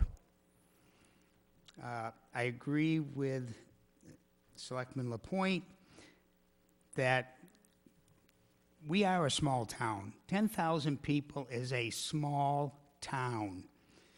All you have to do is go on Facebook and listen to the complaints about how small we are and how there's nothing to do. Oh, good Lord. Well, you listen to other people, listen to those folks also. But we don't get the volunteers. There are opportunities galore, there are events that we hold, and minimal people show up. So the people we're getting are the ones who care and come before and join. And so I don't think, I think when we get people that overlap, we should encourage that, as long as it's not a conflict of interest. And the conflict of interest law still stands. It doesn't go away. So I've come around because we're not setting precedents. We're reinforcing what's already out there. These folks are, many of these are already special municipal employees from 1984. That's what they are. That's ridiculous. Well, you can say what is, but it was voted by the boss. But no, the I'm Board of talking- Selectmen. Let me finish. They're Board of Let Selectmen, me we're not the finish. boss. And they were appointed by the Board of Selectmen in 1984 at their meeting. And from 84 to today, have we been overrun with corruption because they did that? No, we haven't. We really haven't. Has our charter changed dramatically So- as far as the powers and Anyway. duties of the Board of Selectmen? Yes, it has. Has the powers and duties of the town manager changed dramatically since 1984? Yes, it has. So, is the opportunity for corruption easier now than it was back then? Absolutely. That's an opinion. Why is there, I could prove it. It's an opinion. I could prove it. I'll show you. Even from the charter changes 5 years ago to now, we've lost a lot of power. So when you're looking at this, this list of special employees, and I want you to tell me, why are there no elected employees? The school committee's up Committee's there. on there, I just Oh, noticed. school committee is, and why is that? And Board of Health. I think Can it's you be a separate. teacher and serve on the school committee? You can be a teacher and serve on the Board of Selectmen. But can you be a Or the Board teacher of and serve Health. on the board, on the school committee? I feel like it's typical Who, for them by to the step way, aside. negotiates your own salary? So I and the would salary offer, of your boss. should you like, you can amend the list and remove, where do you see school committee?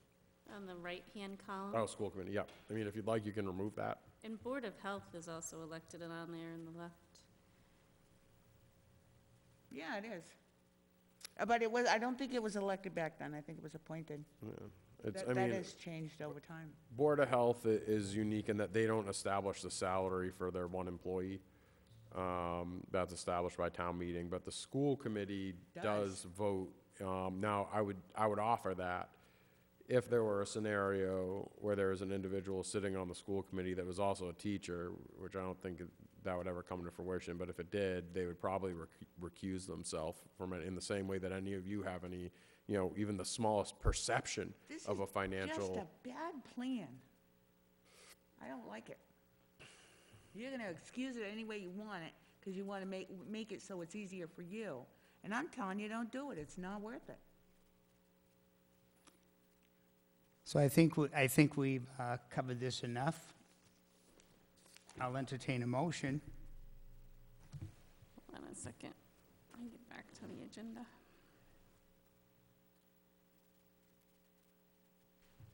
I'm not making one. I make a motion, we skip right over this. But if we skip over it, then No. it's what's already in place, right? I'll make a motion that we will not designate anybody as a special municipal employee. You want to make that motion? No, because we did the one that serves on Concom and BOH, and I would hate to do that now because we said him. Oh, okay, I got you. So I don't want to take that back, but I was very skeptical then. I thought it was a bad idea then, and I just want to reiterate. But I would only say Conservation and Board of Health again. I would not change our previous motion. I wouldn't do it. And yeah, I feel that strongly. Selectman Lapointe, did you have a motion? Yes.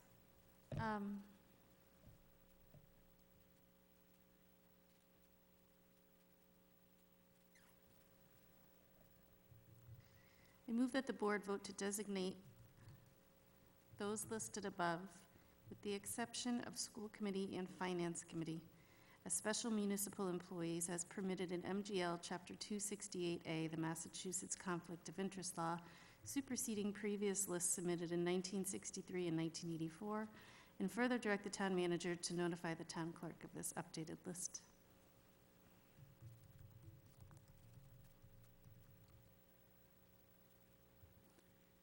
And I'll second it for discussion.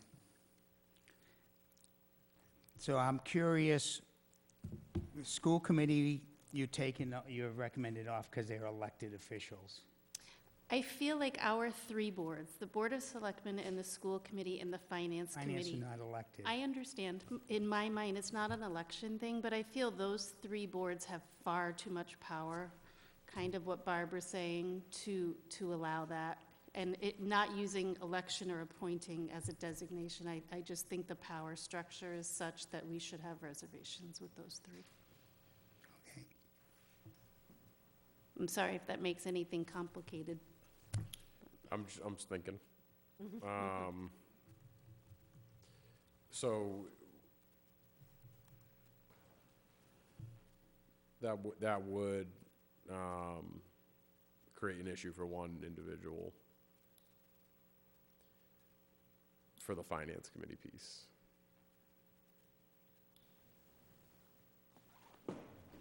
Which, if that's the will of the board, then Excuse me? I can't call out a specific individual. It's a problem. I hear.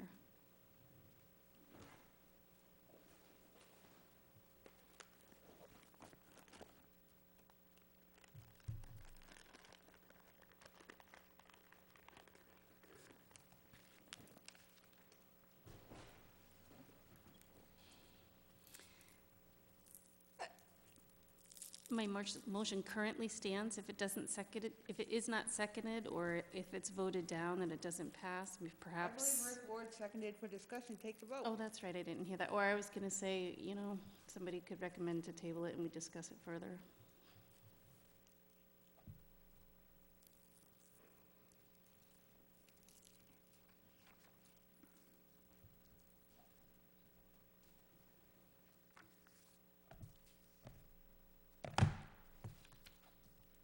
Yeah, I mean,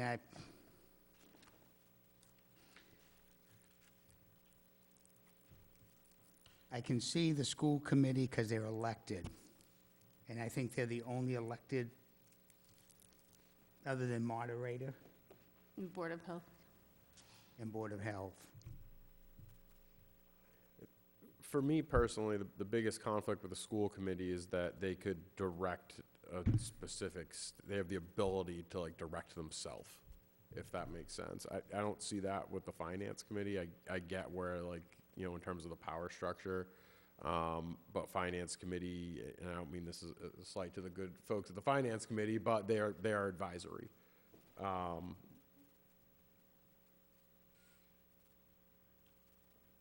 I know we say that, but to me, they seem to have far much more command than advisory. And I'm not signaling out anybody. I actually couldn't tell you all the members of the finance committee right now. I'm just thinking in terms of how we operate as a town. That was the intent behind my motion.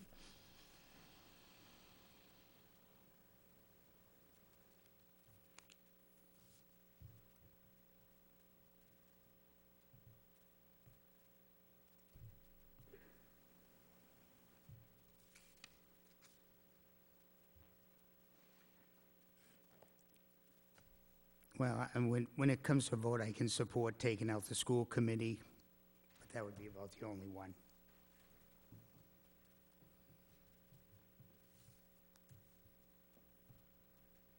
Any comment? No, I'll call the vote. We'll call the vote, the way it stands then. Go ahead. All in favor of the motion made by Selectman Lapointe? Aye. Absolutely not. I'm a no. No. So that motion fails. So I'll try a second motion. I move that the board vote to designate those listed above as special municipal employees, with the exception of the school committee, as permitted in MGL Chapter 2268A, the Massachusetts Conflict of Interest Law, superseding previous lists submitted in 63 and 1984, and further direct the town manager to notify the town clerk of this updated list. Second. So, motion's made and seconded. All in favor? Aye. Absolutely not. Aye. I'm a no. So, Next meeting. next meeting, we'll bring this up at the next meeting when we have enough to break a tie, Sure. okay? Mhm. Thank you. Thanks.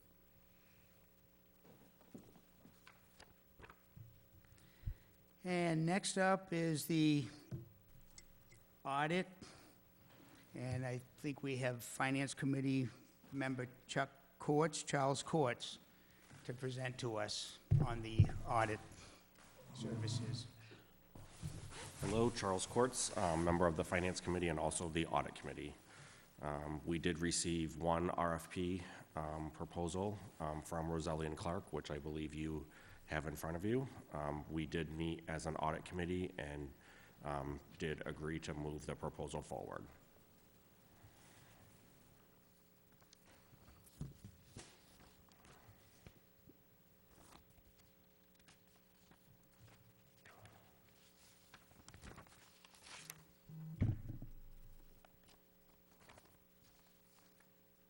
So again, it's Roselli though, right? Because I can't Correct. find it on my stupid iPad It now. is, yes. Yep, it is the only one that we received back. What is the redevelopment? What is going on? authority? With Wait, what? $2,000, what does that get us?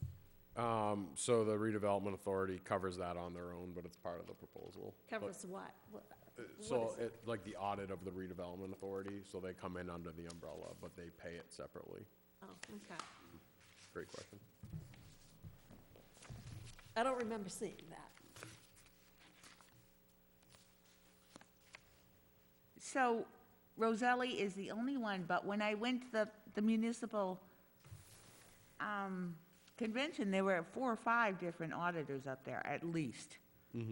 Because I went home and I got toys from like every single one of them. Yeah. So I'm wondering, how are we reaching out to people? So we put this, we advertised it, but we also put it directly in the hands of several different auditing teams. They called, a lot of people kicked the tires on it. We spent some time answering questions for them, but ultimately, the only one that came back with a proposal was Roselli. Why? I couldn't speak to that. Something's wrong. I'm just telling you, like, that doesn't make sense. Like, they chase you down the hallway trying to give you their stuff.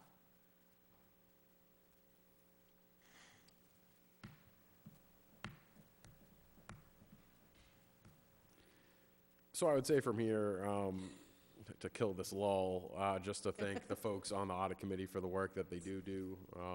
It's, you know, a lot to go through that process and review it. I appreciate that it's something that's independent of my office. I think it's true to the nature of the work, that it's an extra check and balance. So with that said, thank you for the report. Thank you. Thank you. Thanks. And I apologize for telling you it would start at 7. Oh, ouch. My guesses are closer sometimes. But seriously, I'm very, very concerned. Like, why is nobody? You know what, though, Barbara, just speaking from, like, my firm does nonprofit audits.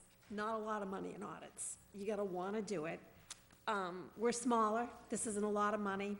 And for a new company to come in and to do an audit of us, they're gonna have to, like, start from scratch, which is a very expensive process. Roselli's already got all of our work papers, he's got all the information. It's a matter of, you know, following the checklist and, you know, like, following procedure, but he's got all the procedures. So it makes sense for them, that's why they're bidding, because they've got most of the work done in advance. Someone else, Right, because- it's too much, it's probably too much work. And there's not a lot of companies that do municipal audits, and we're small. But why did the auditor cross the road, Amy? Why? Because that's what they did last year. And that's all I can think of, and I'm like yeah, going, no, but that's just auditing, I wanted somebody different too, but, because to me, when you use the same company again and again, you have a tendency. I'm very, yeah. But you know what, it's though, he's gotta concerning. follow standards. There are auditing standards and procedures that they have to follow. So, you know, I admit sometimes when you use a company again and again, they can get complacent, in my opinion, but he's got to conform to standards, and that's what auditing's all about, so, No, and, I'm always, grateful for yeah, yeah. the insight. But that this he is a gives us. small audit, It's, it's small. we pay a lot of money for it. It looks like a lot of money, but auditing takes a lot of time. They honestly don't make a lot of money. And why the 2-year? Why this 3-year? Right? Go back down, it was 2-year, wasn't it that they offered? No, it's 3. I thought it was 2. Option years. Oh, option, yeah. What? Yeah, so So it's it's for the like- 2023 audit, and then an option for 24 and an option for 25. I mean, he's not going up very much on the price. But so if we don't accept the 24 and 25 price now, does that go up potentially? No, Is it's that just- why it means option? It should still hold. Oh. Yeah. I'll confirm that with them, but we could just agree to 23, and if you get through that and decide you want to go out again, we can, you can reach out to the good folks at the auditing committee and ask them to go through the process, and you can do it again. I don't know, it worries me. Does this need a vote? Nope, not necessarily.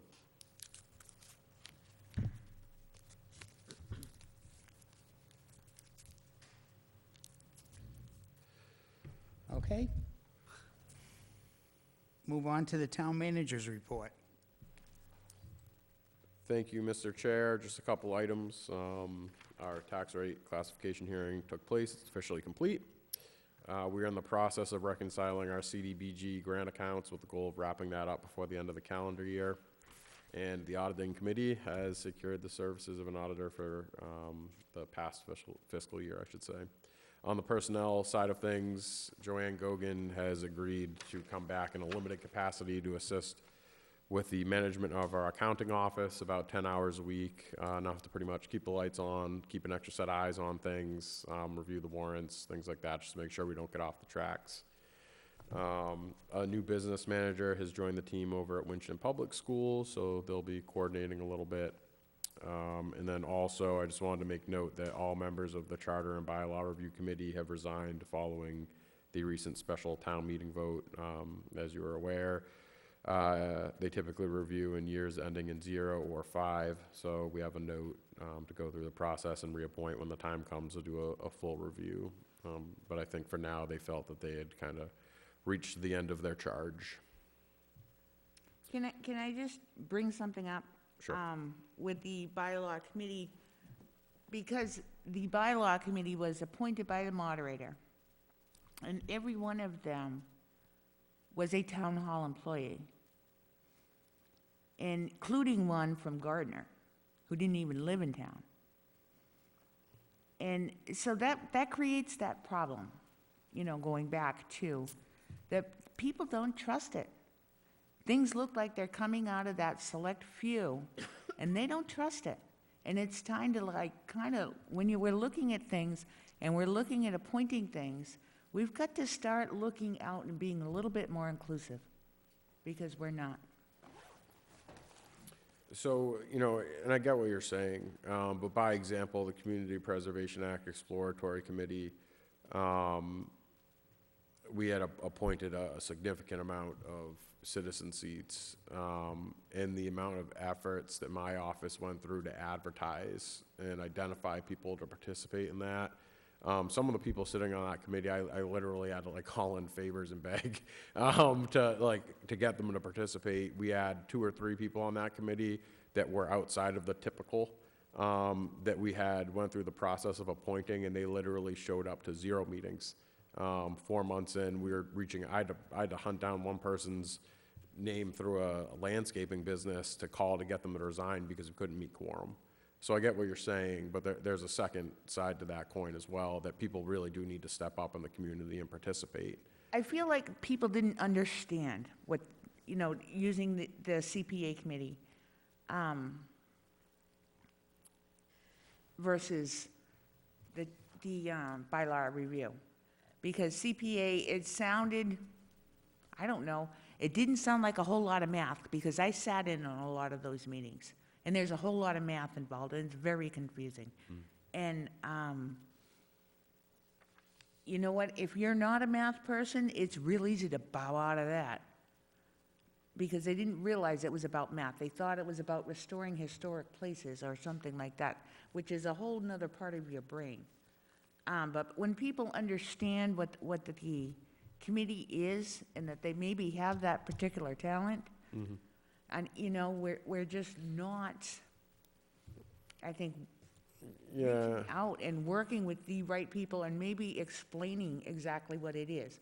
Because one of the CPA meetings I sat in on a Zoom, they were just talking about how to sell it. They wanted to go sell it. Let's sell CPA, and that was all it was about, making pamphlets and coloring stuff and make it pretty and get balloons. And that's not what CPA is about. We're dealing with people's taxes. I mean, honestly, Yeah. I feel like, respectfully, that's not an accurate depiction of the work that committee did. I feel like. No, I said one of the meetings. Still, I feel like that minimizes their effort. And I would say even on other committees that are a little fluffier, like the rec committee, who, they work really hard. I didn't say they didn't. They have been begging people to participate on the rec committee. They've set up booths at town events. They push it out on social media every other week. Please come participate. Every event rec holds, they beg people to participate, and they can't staff a full committee. So, and that one has nothing to do with numbers. So I understand what you're saying, and I understand.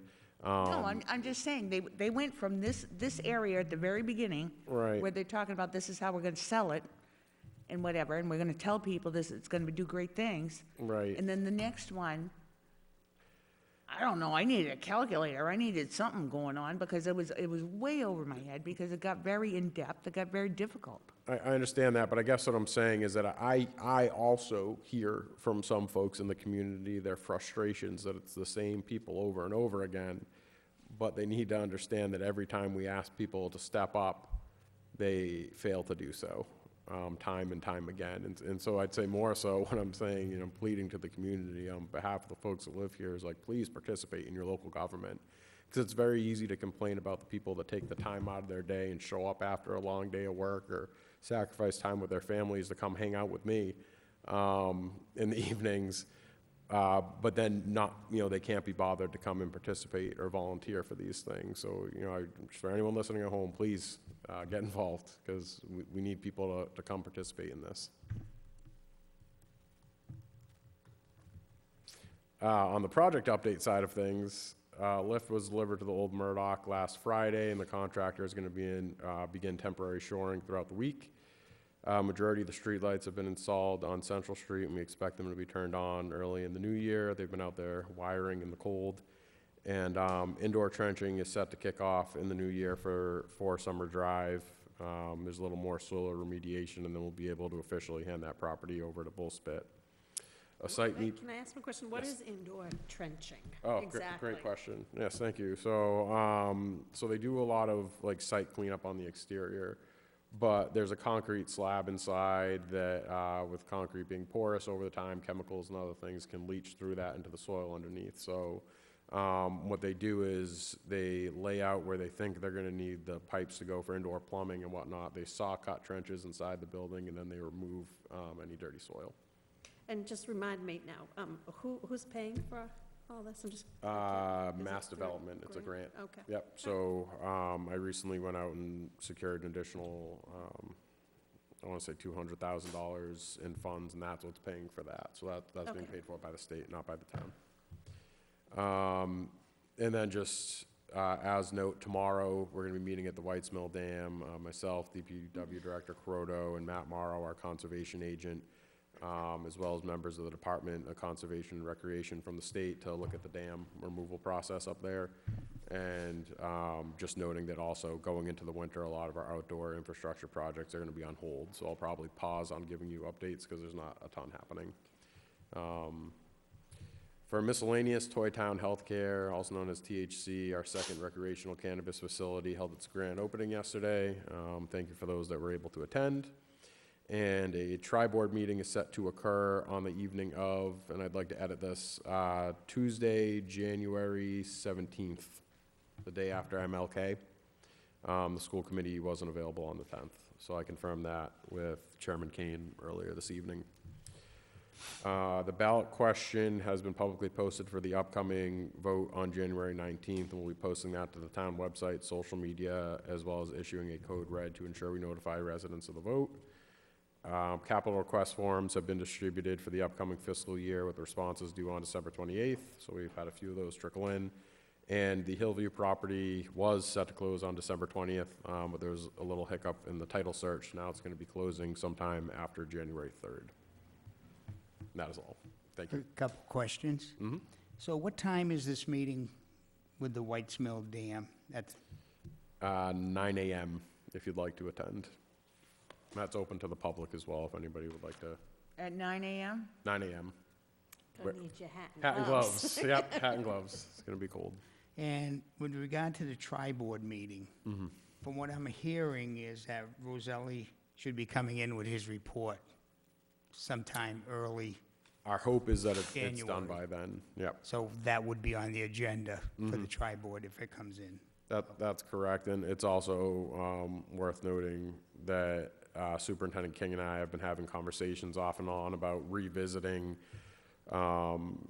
some of the agreements between the schools and the town. I know it came up a lot during budget season last year in terms of solar agreements and overrides, and just trying to find ways to share existing resources between the town and the school to save money or get better services or just identify efficiencies in general. So we've been talking about that a little bit. I'm sure that's something that'll come up on an upcoming Board of Selectmen meeting, and we'll be reviewing that at the tri-board meeting a little bit as well. Thank you. Okay, number 10, minutes. Oh, wait a minute. I want to go back to when we're talking about White's Mill. Does anybody ever, or what are we doing about Lincoln Ave Extension down there? Has anybody been looking into that? I don't understand the connection between the two. Sorry, can you? Well, because we had a big issue, and then the town took the building in tax title and down on Lincoln Ave, and yet it's still kind of being operated, or there's still a bunch of stuff around. And I was wondering, has conservation gone down there? Where the Alaska freezer? Yes. Okay, I understand. And are you asking if while DCR is around, if they have anything to say about that? Well, I'm just wondering, when we were going to White's Mill Dam, and I understand the issue with the dam, but there have been so many complaints from people neighbors of the area of the old Alaska Freezer Company. And they don't feel like we're keeping up on that particular project. And so where do we stand with that? Sure, I mean, it was my understanding, and this predated me, but it's been my understanding that the cleanup there is complete. So it's just a matter of, I say complete, like you're not gonna go grow vegetables there, but there's different degrees to completeness. But for an industrial parcel, it's my understanding that it can be capped, and if somebody really wanted to develop it, they could pour a slab there as long as they don't dig.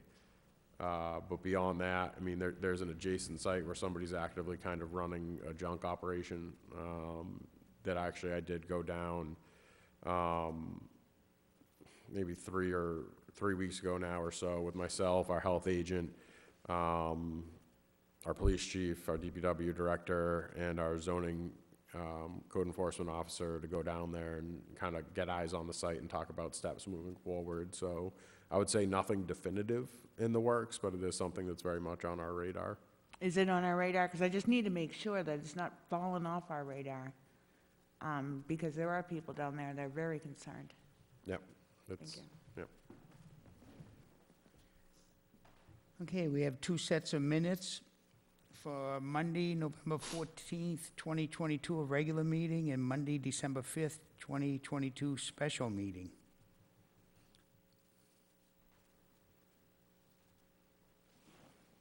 We'll start with the November 14th meeting.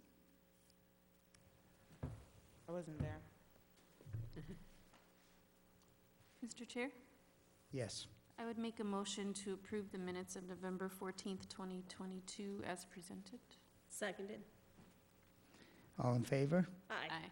I'll abstain. I'll vote aye, even though I wasn't there. I did watch it on TV, and that's acceptable with the state. So that passes. December, Ooh, wait a minute. I was reading them, and I wanted to bring something up.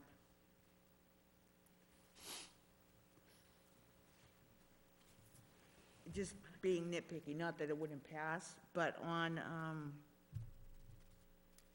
the part about the solar, the hell was that? On the November? Oh, yeah.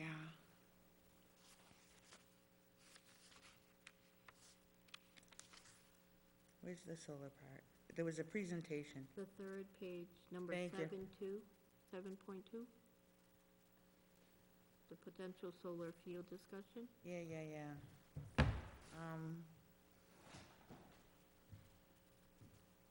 And I should have brought it up earlier. I'm so sorry. It just came into my mind. There's something about it being a large one and being near Route 40, and it just needs to be Route 140. Oh. It was minor, and I just wanted to say, can Oh, somebody okay. stick a 1 in there? 140. Thank you. Sorry about that.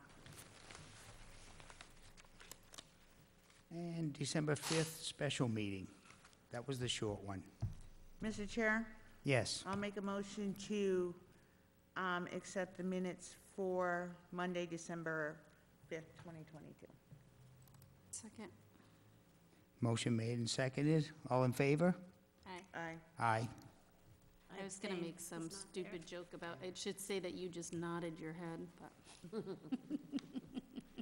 And no communications, no agenda items, and going to executive session. And need somebody to move the following. Mr. Chair, Yes. I move to enter into executive session under Mass General Law, Chapter 30A, Section 21A, subsection 2, to conduct strategy session in preparation for negotiation with non-union personnel, or to conduct collective bargaining session or contract negotiation with non-union personnel, subjects being in the town accountant search discussion and also for the police chief contract negotiations, and to return to open session for the sole purpose of adjournment. So moved. All in favor? Roll call. Roll call. Oh, roll call, okay. Aye. Danielle? Aye, but did you need to declare anything? No? What? No, not for Okay. this one. Aye. Aye. And the chair votes aye.